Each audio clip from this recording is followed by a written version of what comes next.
ഡൽഹിയിലെ 3 സീറ്റുകളിലേക്കുള്ള സ്ഥാനാർത്ഥി ചർച്ചകൾ കൂടി സജീവമാക്കിയിരിക്കുകയാണ് കോൺഗ്രസ്. ആകെ 7 സീറ്റുകളുള്ള രാജ്യ തലസ്ഥാനത്ത് AAPയുമായി സഖ്യം രൂപീകരിച്ച കോൺഗ്രസ് 3 സീറ്റുകളിലാണ് മത്സരിക്കുന്നത്. ഏറെ നാൾ നീണ്ടുനിന്ന ചർച്ചകൾക്കൊടുവിൽ ഈ 3 സീറ്റിലേക്കും പാർട്ടി സ്ഥാനാർത്ഥികളെ കണ്ടെത്തി.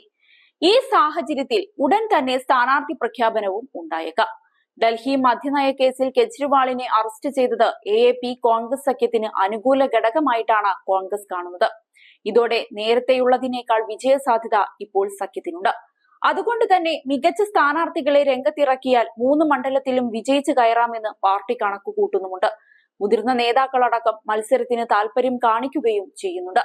മുതിർന്ന പാർട്ടി നേതാവും മുൻ മന്ത്രിയും നിലവിലെ ഡൽഹി കോൺഗ്രസ് അധ്യക്ഷനുമായ അരവിന്ദർ സിംഗ് ലൗലിക്ക് പുറമെ മുൻ JNU പ്രസിഡന്റും പാർട്ടിയുടെ വിദ്യാർത്ഥി വിഭാഗമായ നാഷണൽ സ്റ്റുഡന്റ്സ് യൂണിയൻ ഓഫ് ഇന്ത്യയുടെ നിലവിലെ അഖിലേന്ത്യാ കോൺഗ്രസ് കമ്മിറ്റിയുടെ ചുമതലയുള്ള കനയ്യകുമാറുമാണ് സാധ്യതയിൽ മുന്നിലുള്ളത്. ഭാവി നേതാവെന്ന നിലയിലും നഗരത്തിന്റെ രാഷ്ട്രീയത്തിൽ ഒരു പൂർവാഞ്ജലി മുഖമായും കനയ്യയെ അവതരിപ്പിക്കാനാണ് നീക്കം. സഖ്യം പ്രഖ്യാപിക്കുന്നതിനു മുൻപ് തന്നെ പശ്ചിമ ഡൽഹി സീറ്റിൽ കനയ്യയുടെ പേര് കോൺഗ്രസ് പരിഗണിച്ചിരുന്നു.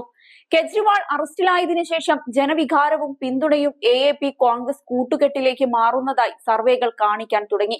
ഇതോടെ മത്സരത്തിൽ നിന്നും പിന്മാറിയ നേതാക്കൾ തങ്ങൾക്ക് അവസരമുണ്ടെന്ന് മനസ്സിലാക്കുകയും വീണ്ടും താൽപര്യം പ്രകടിപ്പിക്കുകയും ചെയ്തു. മുൻ BJP MP ഉദിത് രാജാണ് വടക്കു പടിഞ്ഞാറൻ ഡൽഹിയിൽ നിന്നുള്ള ടിക്കറ്റിനായുള്ള മത്സരത്തിൽ മുന്നിട്ടു നിൽക്കുന്നത്. വടക്കുകിഴക്കൻ ഡൽഹിയിൽ AAP കോൺഗ്രസ് സഖ്യത്തിന് മുൻതൂക്കമുണ്ടെന്ന് അടുത്തിടെ ഒരു സർവേ പ്രവചിച്ചിരുന്നു. ഇവിടെയാണ് അരവിന്ദർ സിംഗ് ലൗലിയെ പരീക്ഷിക്കാൻ പാർട്ടി ഒരുങ്ങുന്നത്. ചർച്ചകൾ അന്തിമഘട്ടത്തിലാണെന്നും സ്ഥാനാർത്ഥി പ്രഖ്യാപനം ഉടൻ ഉണ്ടാകുമെന്നുമാണ് പ്രതീക്ഷ. അതേസമയം കെജ്രിവാളിന്റെ അറസ്റ്റിനെതിരെ ഇന്ത്യ സഖ്യത്തിലെ നേതാക്കൾ ആഞ്ഞടിച്ചിരുന്നു. കെജ്രിവാൾ എന്ത് തെറ്റാണ് ചെയ്തതെന്ന് ജമ്മു കശ്മീർ മുൻ മുഖ്യമന്ത്രി മെഹബൂബ മുഫ്തി ചോദിക്കുകയുണ്ടായി. അദ്ദേഹം ഡൽഹിയുടെ വിദ്യാഭ്യാസം മെച്ചപ്പെടുത്തി, ആളുകളെ സഹായിച്ചു. ആളുകൾ അദ്ദേഹത്തിൽ സന്തുഷ്ടരല്ലായിരുന്നുവെങ്കിൽ അദ്ദേഹം ഡൽഹിയെ നയിക്കില്ലായിരുന്നുവെന്നാണ് അവർ ചൂണ്ടിക്കാട്ടിയത്. ഇന്ത്യ സഖ്യത്തിന്റെ മെഗാ റാലിയിൽ പങ്കെടുത്ത ഡൽഹി മുഖ്യമന്ത്രി അരവിന്ദ് കെജ്രിവാളിന്റെ ഭാര്യ സുനിത കെജ്രിവാളും കേന്ദ്ര സർക്കാരിനെതിരെ ആഞ്ഞടിച്ചിരുന്നു. കെജ്രിവാളിനെ യാതൊരു കാരണവുമില്ലാതെയാണ് തടവിലിട്ടിരിക്കുന്നതെന്നും അദ്ദേഹത്തിന് നീതി ലഭിക്കണമെന്നും അവർ പറഞ്ഞു. രാജ്യത്തെ ജനങ്ങൾ കെജ്രിവാളിനൊപ്പമുണ്ട്. അദ്ദേഹത്തെ എന്നേക്കുമായി ജയിലിൽ ഇടാനാകില്ലെന്ന് നൂറുകണക്കിന് ആം ആദ്മി പ്രവർത്തകർക്ക് മുൻപിൽ വെച്ച് അവർ പറയുകയുണ്ടായി. ലോക്സഭാ തെരഞ്ഞെടുപ്പിനോടനുബന്ധിച്ച് കെജ്രിവാൾ നൽകിയ 6 വാഗ്ദാനങ്ങളും വേദിയിൽ അവർ വായിച്ചു കേൾപ്പിച്ചു.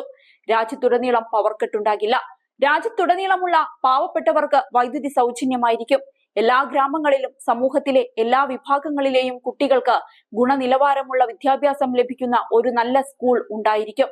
ഗ്രാമത്തിൽ മൊഹല്ല ക്ലിനിക്കുകൾ ആരംഭിക്കും. എല്ലാ ജില്ലയിലും സർക്കാർ മൾട്ടി സ്പെഷ്യാലിറ്റി ഹോസ്പിറ്റൽ ഉണ്ടാകും. സ്വാമിനാഥൻ റിപ്പോർട്ട് പ്രകാരം കർഷകർക്ക് മിനിമം താങ്ങുവില ലഭ്യമാക്കും. ഡൽഹിയിലെ ജനങ്ങളോട് കാണിക്കുന്ന അനീതി അവസാനിപ്പിച്ച് ഡൽഹിക്ക് സംസ്ഥാന പദവി ലഭ്യമാക്കും. അടുത്ത 5 വർഷത്തിനുള്ളിൽ തന്നെ ഇതൊക്കെ പാലിച്ചിരിക്കുമെന്നായിരുന്നു ആ സന്ദേശത്തിൽ പറഞ്ഞിരുന്നത്. വോട്ടുകളുടെ എണ്ണം കൂട്ടാൻ ഈ സന്ദേശം തന്നെ ധാരാളം. കേന്ദ്രത്തിന്റെ ചെയ്തികൾക്കെതിരെ ജനങ്ങൾ പ്രതിഷേധവുമായി ഇനി രംഗത്തിറങ്ങും.